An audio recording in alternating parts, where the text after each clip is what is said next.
Ik ben hier in een van de zuidelijkste dorpen van Nederland, Noorbeek. Ik ga kijken bij een klooster dat zo'n 10 jaar geleden helemaal vervallen was. Er is inmiddels veel gebeurd, maar er moet nog veel meer gebeuren. En de reden dat het klooster hier ligt, is heel speciaal.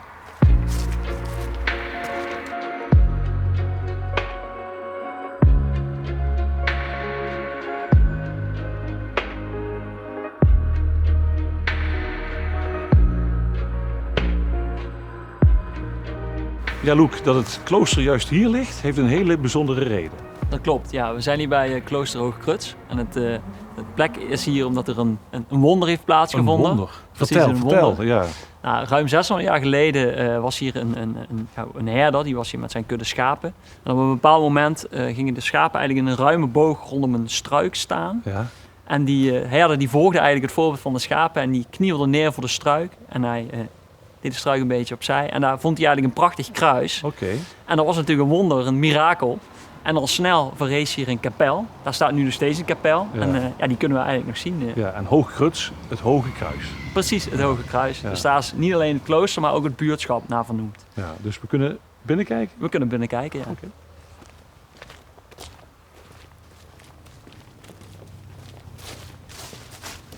Nou ja, je zei naar binnen, maar we zijn weer buiten nu. Dat klopt. Ja, we zijn nu eigenlijk op de plek waar de kapel is verrezen. Ja. Zo te zien is er nu geen dak op.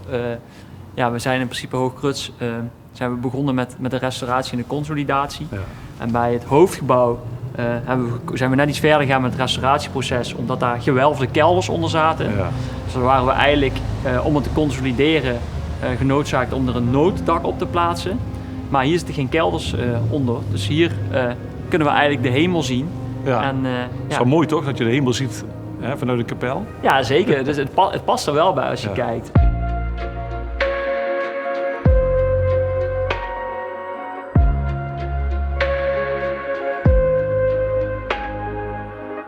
Hoogkruts is maar liefst 3 keer afgebrand. Het heeft dus echt een bewogen geschiedenis. Tijdens de 80-jarige oorlog hier hebben de Spaanse troepen van de hertog van Parma die hebben het klooster eigenlijk in de as gelegd.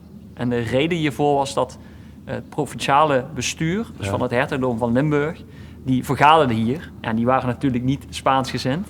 Toen is het in 1870 weer afgebrand. En toen, een aantal jaren later, is het weer zijn eigenlijke functie teruggekregen als klooster. En in 1921, toen kwamen hier de Franciscanen, de paters Franciscanen, die kregen dit in eigendom. Ja, ja. En die vestigden hier een noviciatiehuis. En dat is eigenlijk een soort van kloosterschool. Dus waar ze echt... Werden ze opgeleid? Daar werden ze opgeleid als kloosterling.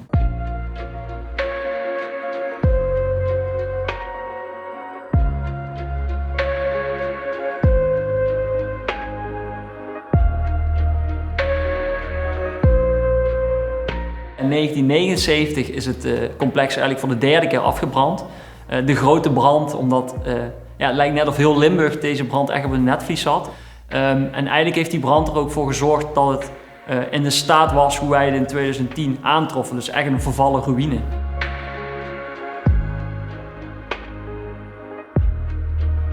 In godsnaam, waarom hebben jullie dit opgepakt? Ja, kijk, het Limburgs landschap, wij staan ervoor om verhalen levendig te houden. En dit gebouw met deze bijzondere geschiedenis en ook zeg maar hoe de restanten erbij lagen, dat was voor ons, wij konden niet anders dan hier aan de slag gaan. En tevens is het ook zo dat dit gebouw, dit had zoveel betrokkenheid en zoveel, hier zat zoveel gevoel bij, dat het ook voor ons een hele mooie taak was om dit te gaan consolideren en waar ook te restaureren.